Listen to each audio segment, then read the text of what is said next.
Hello students, আমি Nitish sir জ্ঞানজ্যোতি coaching সেন্টারের পক্ষ থেকে তোমাদের প্রত্যেককে জানাই আরও একবার স্বাগত। তো স্টুডেন্টস, আজকে আমি তোমাদের সঙ্গে আলোচনা করব এনইপি 4 ইয়ার আন্ডার গ্র্যাজুয়েট প্রোগ্রামের অধীনস্থ যে সমস্ত ছাত্রছাত্রীরা যারা নর্থ বেঙ্গল ইউনিভার্সিটি আন্ডারে বিভিন্ন কলেজগুলোতে যে কোনো সাবজেক্টে মেজর নিয়ে পড়ছো, কিন্তু বাংলা তোমরা রেখেছো মাইনর হিসেবে। তো তোমাদের সিলেবাসের প্রথম গল্প রয়েছে বাংলা ছোট গল্প, সেখান থেকে রয়েছে ত্রৈলোক্যনাথ মুখোপাধ্যায় রচিত ডমরু চরিত, কিন্তু প্রথম গল্প পাঠটা। সেখান থেকে আজকের সমস্ত সাজেশনস নিয়ে আমি আলোচনা করব। একেবারে পরীক্ষার জন্য 100% কমন যে সাজেশন থাকবে বাংলা থেকে, সেই সাজেশন নিয়ে আলোচনা করব। তো তোমরা যারা ভাবছো আমাদের কাছ থেকে অনলাইনে নোটস নেবে, যারা আমাদের গল্পগুলো রেকর্ডিং ভার্সনে শুনতে চাও, তারা অবশ্যই যোগাযোগ করবে আমাদের অফিসিয়াল নাম্বার 7076398606 নাম্বারে অথবা 6295916282 নাম্বারে।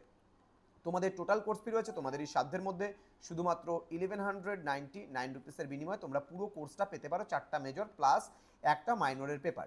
কিন্তু যদি কেউ মনে করছো যে না খালি বাংলা মাইনরটাই আমি নেব স্যারের কাছ থেকে, তাহলে 299-এর বিনিময়ে তুমি কিন্তু এই মাইনরটা পেতে পারো।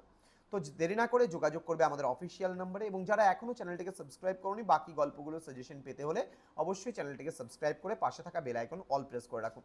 চলো শুরু করছি আজকের ক্লাসটি। প্রশ্নমান 2 এবং 3-এর জন্য তোমরা যে প্রশ্নগুলো পড়বে, প্রথম প্রশ্ন, ডমরুচরিত প্রথম গল্পের পরিচ্ছদগুলির নাম লেখো। পরবর্তী প্রশ্ন, ডমরুধর দুর্গোৎসবের ব্যাপারে কি বলেছিলেন এবং কেন তিনি এই উৎসব শুরু করেছিলেন? অথবা দিয়ে ডমরুধর কেন দুর্গোৎসব শুরু করেছিলেন প্রশ্নটাও কিন্তু আসতে পারে। পরবর্তী প্রশ্ন, ডমরুচরিত গল্পে ডমরুধর কোন বিপদের কথা তার বন্ধু বান্ধবদের কাছে প্রকাশ করতে চায়নি? পরবর্তী প্রশ্ন, ডমরুচরিত গল্পে বন্দি গোয়ালিনীর ভিটায় যে সাধু এসেছিলেন তার বিশেষত্ব কি ছিল? পরবর্তী 6 নম্বর এবং 12 নম্বরের প্রশ্নগুলো আলোচনা করার পূর্বে তোমাদেরকে বলবো তোমাদের বন্ধু বান্ধবের সঙ্গে ভিডিওটি অবশ্যই শেয়ার করে দাও, যেন প্রত্যেকের কাছে আজকের এই ক্লাসটি পৌঁছতে পারে, প্রত্যেকেই যেন আমাদের ক্লাসগুলো পেয়ে উপকৃত হতে পারে। আমাদের একটাই উদ্দেশ্য, তোমাদের কাছে পৌঁছানো, তোমার ভালো রেজাল্টের প্রতিশ্রুতি কিন্তু আমরা নিয়েছি। চলো শুরু করবো এখন 6 নম্বরের যে প্রশ্নগুলো রয়েছে সেই প্রশ্নগুলো। প্রশ্নমান 6-এর জন্য তোমরা পড়বে ত্রৈলোক্যনাথ মুখোপাধ্যায়ের ডমরুচরিত গল্পের প্রথম অংশে মাতৃহীনতা ও দারিদ্র্যের যে চিত্র অঙ্কিত হয়েছে তা আলোচনা করো।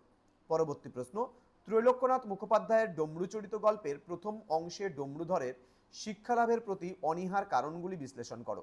পরবর্তী প্রশ্ন, ডমরুচরিত গল্পের প্রথম অংশে গ্রামের সমাজ ডমরুধরের ভবিষ্যৎ নিয়ে কতটা চিন্তিত ছিল এবং কেন? তাদের উদ্বেগের কারণগুলি সংক্ষেপে লেখো। পরবর্তী প্রশ্ন, ডমরুচরিত গল্পের প্রথম অংশে ডমরুধরের মায়ের চরিত্রটি আলোচনা করো।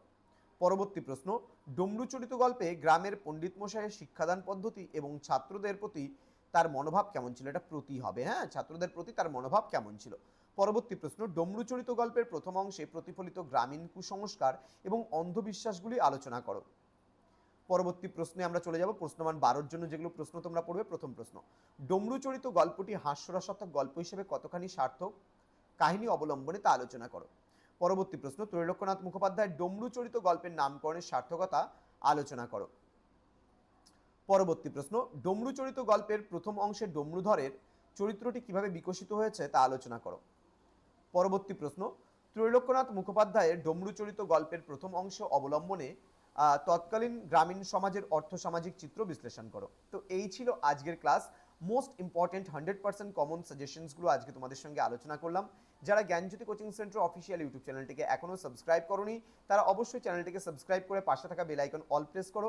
প্লে স্টোরে যাও, আমাদের পিস্টিকল এডুকেশন নামে একটা অ্যাপ আছে, তোমরা এখানে স্পেলিংটা দেখেও নিতে পারো, PISTICALL এডুকেশন বলে এই লোগো দিয়েই আমাদের কিন্তু একটা অ্যাপ্লিকেশন প্লে স্টোরে পেয়ে যাবে। তোমাদের যারা জুনিয়র ভাই বোনেরা ফার্স্ট সেমিস্টারে পড়ছে তারা কিন্তু সমস্ত নোটসপত্র পাবে আমাদের এই পিস্টিকল এডুকেশন অ্যাপে।